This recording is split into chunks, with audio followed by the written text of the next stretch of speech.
Hello, and welcome to Living Legacies of the Ozarks. My name is Hayden Head, and I'm happy to be back for another series celebrating the town of Branson.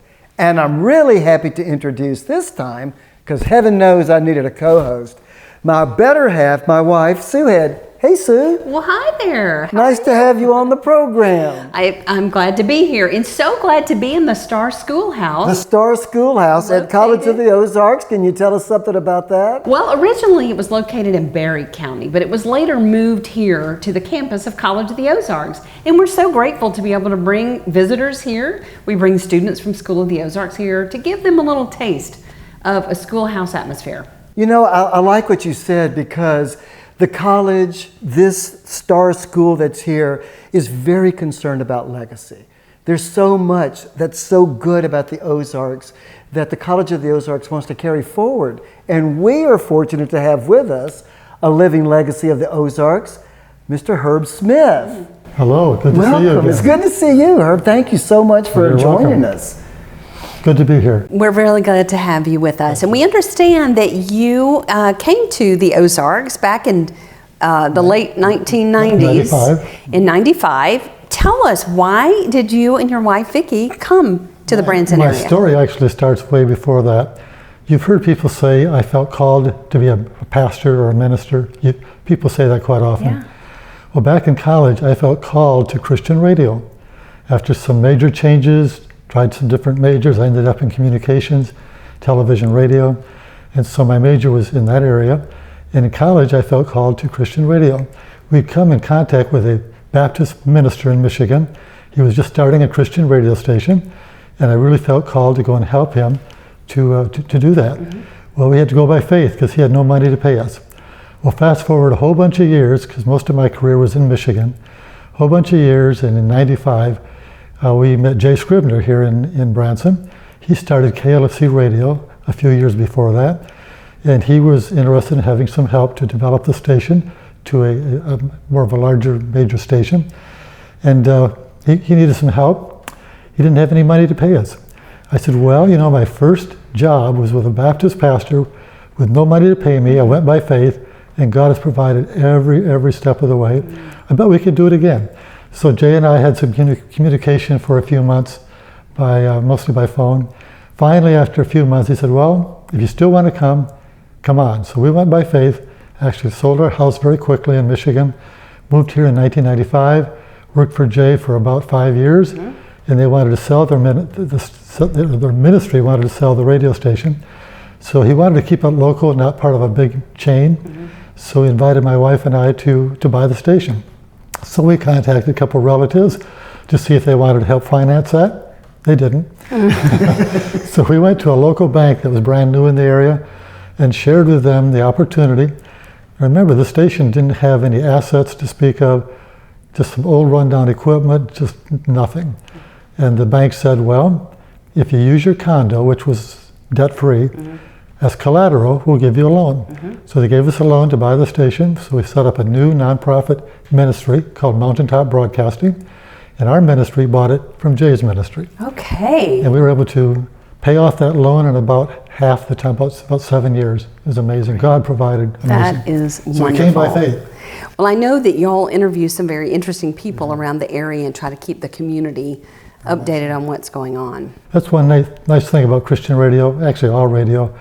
You can be very involved in the community, and we are. We broadcast interviews, community service announcements, public service announcements, lots of ways that we're involved in the Branson community. We believe that we can be an arm, a voice of peace in a very troubled world, and we just trust God to let us be that kind of an arm in this area. Yeah, great. We're so grateful for your service.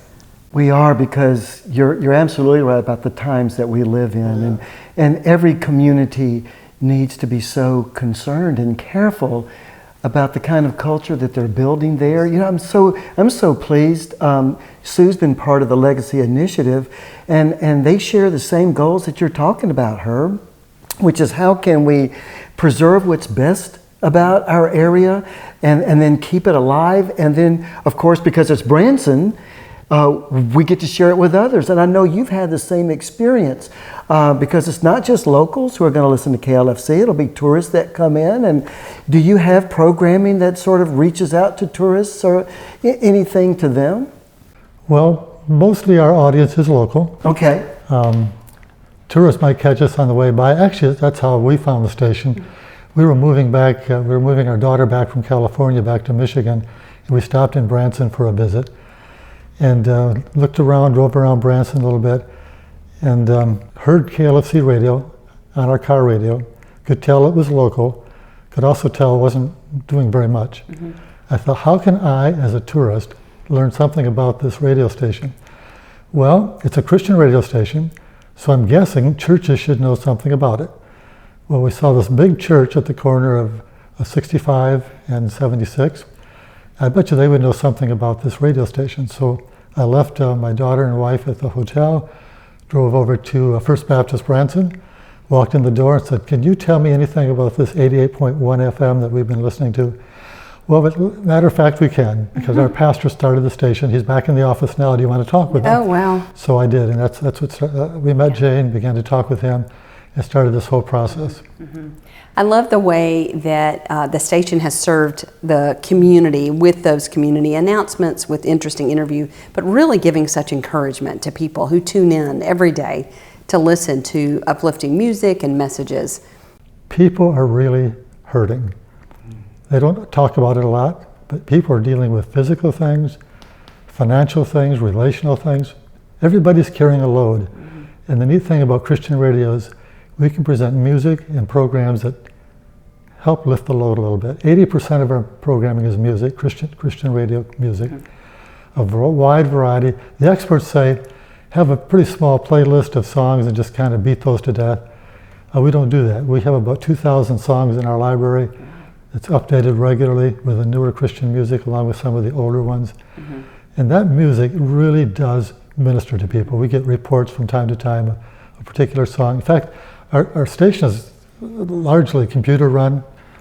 When I started in Christian radio many years ago, we had to have staff all the time in the building, and that's not true anymore. We can have computer running it. But the computer kind of, the music is in the computer, but the computer kind of mixes it up and plays it. And the number of times a song will follow a program like it's made for it. It just surprises us. It's pretty neat how God is using Christian music. Yeah. Now that's incredible.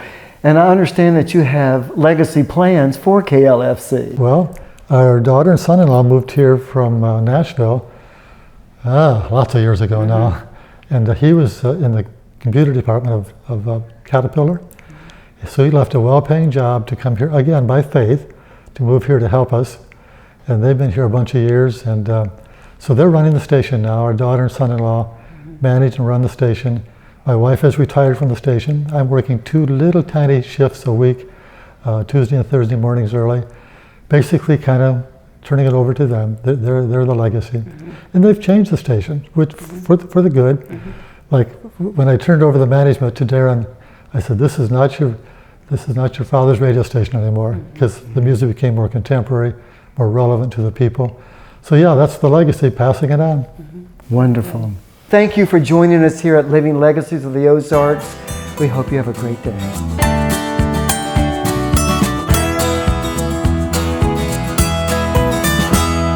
Living Legacies of the Ozarks is sponsored by Ozark Mountain Legacy.